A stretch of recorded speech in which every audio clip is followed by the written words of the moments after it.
The first thing I heard when I stepped out of my truck wasn't the wind through the pines or the quiet I'd been craving for months. It was a woman screaming in my driveway. "You don't own anything here, Mr. Morris. Not anymore." That was the welcome home greeting I got after 3 months away. And the craziest part?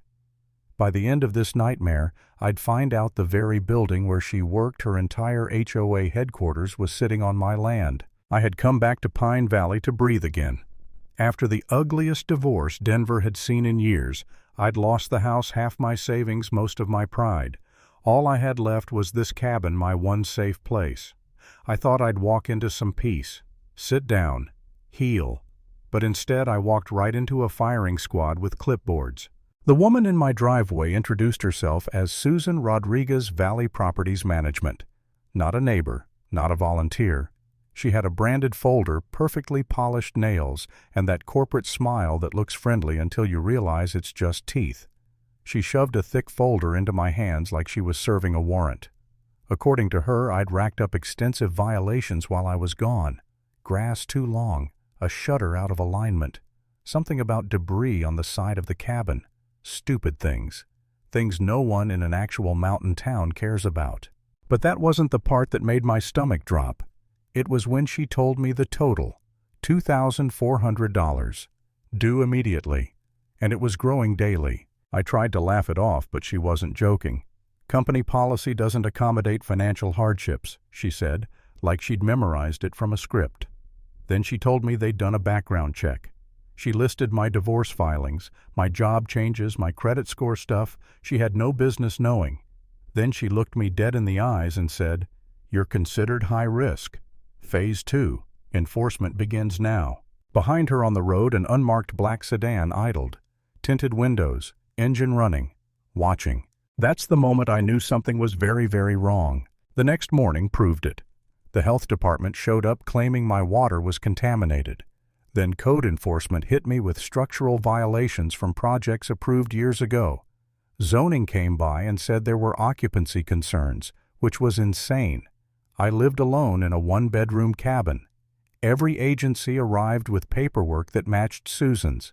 Same logo, same tone, same rehearsed authority. It felt coordinated, like someone pushed a big red button that said ruined life protocol. I would have thought I was losing it if not for Lena, my neighbor, and a retired sheriff's detective. She knocked on my door holding a cup of coffee and a look that told me she knew exactly what I was dealing with. She spread the HOA documents on my kitchen table and pointed to patterns, timelines, signatures. She said one thing that made me sit down because my knees went weak. "Jack, these people aren't an HOA.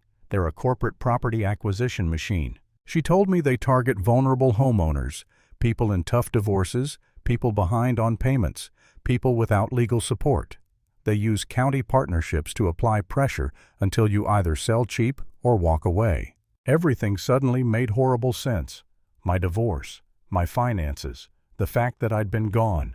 I was an easy mark. And still, some part of me wondered if I'd done something wrong. If maybe my place was out of compliance. If maybe I really did owe something. Trauma makes you believe idiots, I guess. But that doubt didn't last long, because things got worse. 3 days into the harassment, my insurance company called. They were canceling my policy due to compliance concerns. And because of a clause in my mortgage I didn't even know existed, cancellation meant I had 30 days to pay off the entire loan or face foreclosure.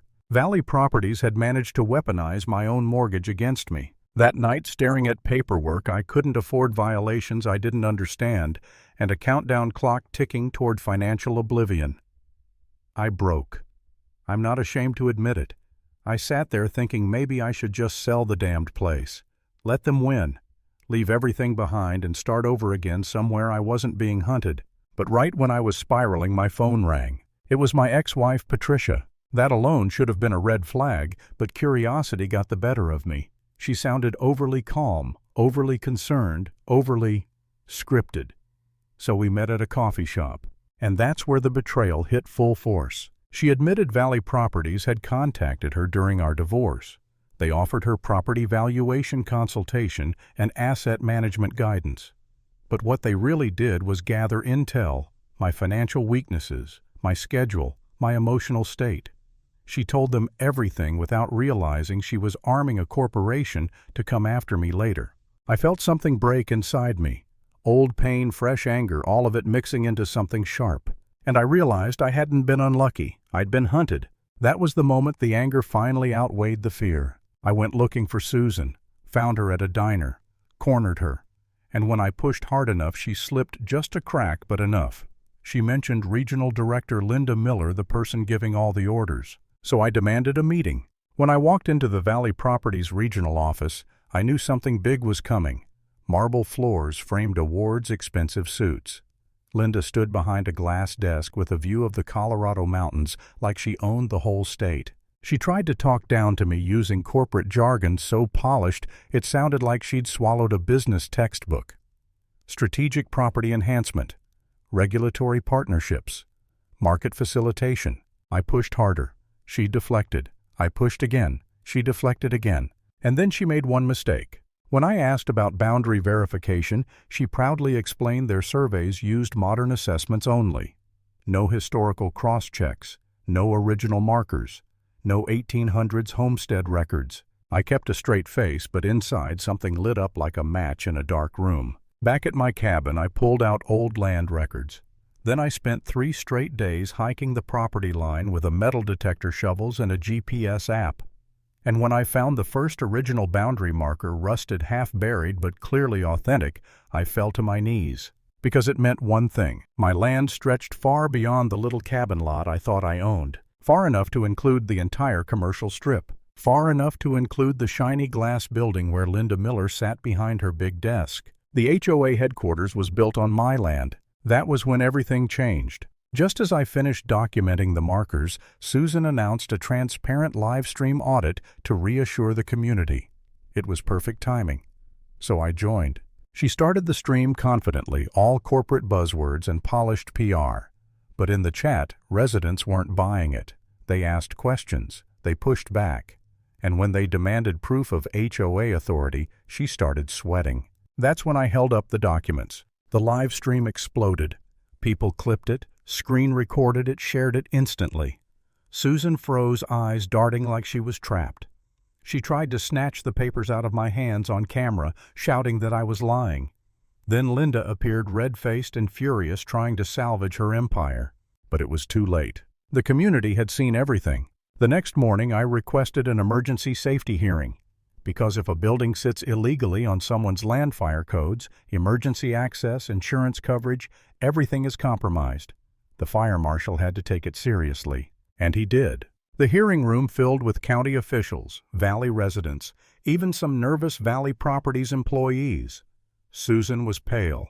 Linda looked like she hadn't slept.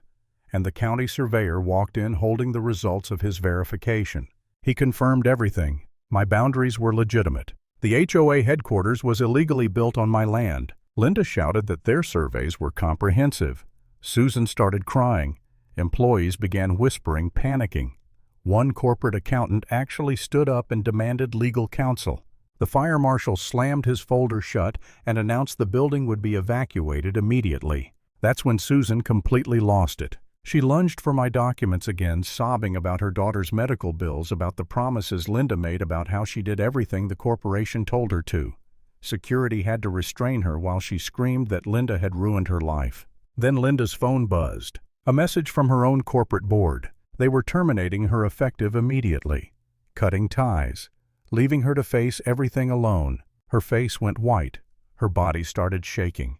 For the first time, the all-powerful director looked small. County prosecutors arrived minutes later with warrants, investigation notices, asset seizure orders.